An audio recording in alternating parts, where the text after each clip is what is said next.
The story begins with a young boy purchasing a ticket to Gotham. The narrative then shifts to Alfred penning a letter filled with his worries and concerns for Batman. A letter that will remain unread as he sets it aflame. We see Two-Face has abducted a celebrity child, and he's holding him hostage. Then the Dark Knight arrives, and he begins to swiftly deal with Two-Face's henchmen. Intriguingly, Two-Face reveals he intentionally lured Batman there, confessing his need for assistance. The narrative offers a glimpse behind the curtain with Court of Owls members, unveiling a division over a mysterious power. Titanidae sees it as a potential asset, while Strigid Dai considers it a significant danger. The disagreement over whether to unleash or contain the locked-away entity escalates into conflict. This results in Talon, an ally of Strigid Dai, killing his fellow Owl member. The Batman-like entity Strigid Dai and Talon feared now stands at the door. It severs Talon's arm just as he's about to detonate the chamber confining the beast. Despite Talon's efforts, the device detonates, freeing the monstrous threat into the world. We discover that the young boy who previously purchased a ticket to Gotham is driven by vengeance due to his father's murder committed by a corrupt cop.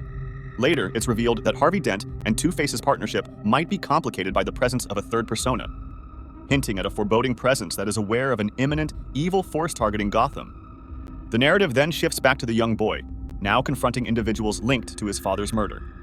His inquiries about McKean, the alleged killer, are initially met with mockery until he brandishes a gun and vows vengeance. As the assailants close in on him, a shadowy figure intervenes, believed at first to be Batman. This figure swiftly decapitates one of the attackers, reassuring the boy with a promise of safety. Meanwhile, the Court of Owls reach a consensus on the urgent need to enlist Batman's help. They propose an alliance with him to confront the looming threat. Two-Face experiences a chilling awakening by an entity claiming to be a different aspect of himself and is tasked with delivering a message to Batman.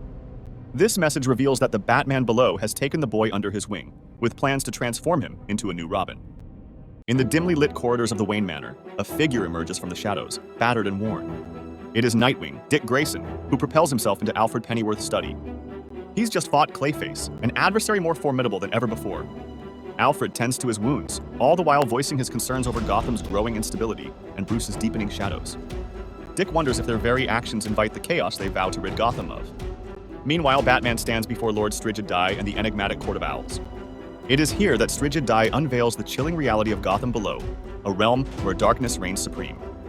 The Batman Below, a sinister reflection of Bruce himself, seeks to corrupt Giovanni, urging him towards a deed dreadfully reminiscent of the tragedy that forged Batman. As Strigid Dai presents a haunting portrait of the Batman Below, he speaks of shattered barriers and the looming threat of the Gotham above and the Gotham below colliding, a nightmare scenario. Batman, pondering his decision, is implored to mend the fracture to prevent the Gotham above from being consumed by the abyss. In a cold, echoing room of Arkham Asylum, Two-Face grapples with revelations brought forth from a psychic dream link with his doppelganger from the Gotham Below. He learns of the peril that encroaches upon their Gotham and of the Batman Below's dark influence. Two-Face and his doppelganger also recognizes a dire need for heroes to rise against the impending doom, a suggestion that it may very well be them who must transform into heroes. Nightwing arrives at Arkham and awakens Two-Face, demanding Two-Face's tells him what he and Batman talked about. Two-Face shares the knowledge with Nightwing that there's another Batman. Nightwing connects with Batman in a moment when the Dark Knight is on the verge of entering a portal, taking him to the Gotham Below. As Batman contemplates the weight of his legacy and the creation of Robin, he is confronted with the stark realization of the consequences of his war on crime. With Talon behind him, he steps through the portal to Gotham Below, where the very fabric of their reality is at stake. Lord Strigid Dai, in a grim acknowledgement of the gravity of their plight, speaks of a last resort to entomb the Gotham Below should Batman falter in his quest. The final issue starts with Alfred writing a poignant letter to Bruce Wayne. He weaves a tale of the heart's battleground where sorrow and love collide, kindling a flame of fury that, if left unchecked, transforms into a cycle of anguish. Our narrative ventures into the grim history of Arkham's first inmate, Martin Mad Dog Hawkins. Mad Dog commits a heinous crime, the horrific murder of Amadeus Arkham's wife and daughter. He not only seals his fate, but also casts Amadeus' son, Arthur, into the shadows, birthing the enigmatic Batman Below. Batman unveils a moment that altered his essence, a bullet that pierced the veil of reality. This, he perceives, eventually invited chaos into his life at a young age and steered him towards the enigmatic depths of Gotham Below. But Batman is not alone in his descent. Talon, the lethal shadow of the Court of Owls, joins him. Together, yet ensnared in a tumultuous alliance, they confront the copies of Gotham above, lurking in the dark. Amidst the pulse of the underworld, Batman senses an ominous presence, the monstrous villain Croc.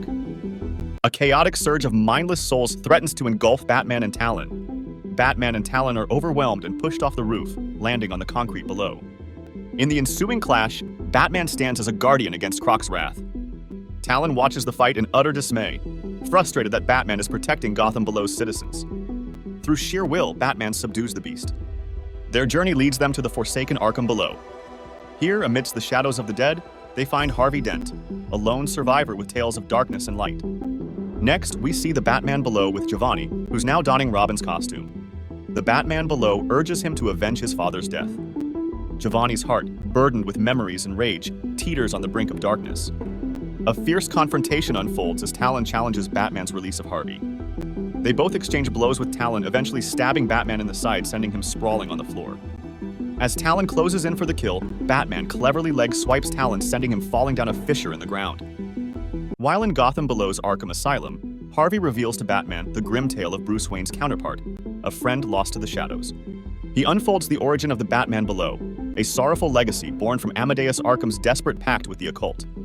It was a pact that birthed the protector of the Gotham Below. Harvey warns of a growing darkness, fed by Giovanni's fresh wounds, threatening to breach the world above. Batman locates and confronts Giovanni, who's poised to strike down his father's killer. Batman and the Batman Below begin their fight over Giovanni. The Batman Below gets the upper hand on Batman by attempting to choke him out. But Harvey comes to his aid. In the moment of truth, Batman's plea resonates with Giovanni. Harvey, now consumed by the entity, tells Batman to leave now in the Batman Below's plane, as a bomb that Talon planted is about to go off. Batman pleads with Arthur to escape with them, but he declines. Batman and Giovanni escape safely. In the aftermath, justice claims the perpetrator, and Giovanni embarks on a path to healing. Alfred's letter to Bruce closes this chapter with a reflective note, pondering the fate of Arthur Arkham. The letter also cherishes Bruce's return to a sliver of normalcy. And it's hopeful for moments of peace amidst the next brewing storm.